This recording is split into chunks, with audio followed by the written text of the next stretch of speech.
আমরা খুব স্পষ্টভাবে বলেছি যে আমরা এককভাবে নির্বাচনের প্রস্তুতি নিচ্ছি এবং সেক্ষেত্রে আমরা ৩০০ আসনই আমাদের লক্ষ্য।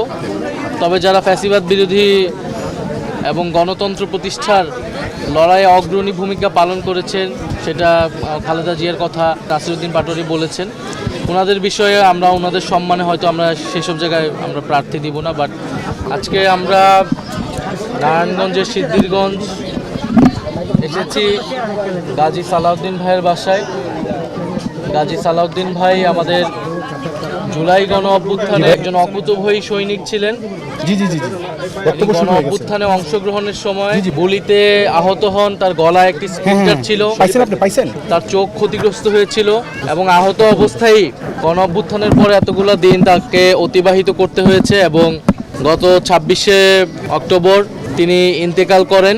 আমরা গাজী সালাউদ্দিন ভাইয়ের এই মৃত্যুতে গভীরভাবে শোকাহত। এরকম হাজারো জুলাই গণ অভ্যুত্থানের যোদ্ধা, আহত যোদ্ধারা সারা বাংলাদেশের বিভিন্ন জায়গায় ছড়িয়ে ছিটিয়ে আছে।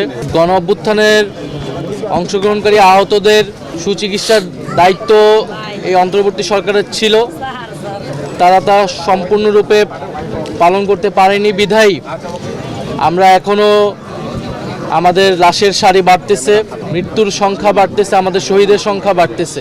আমরা গাজী সালাউদ্দিন ভাইয়ের এই মৃত্যুতে গভীরভাবে শোকাহত।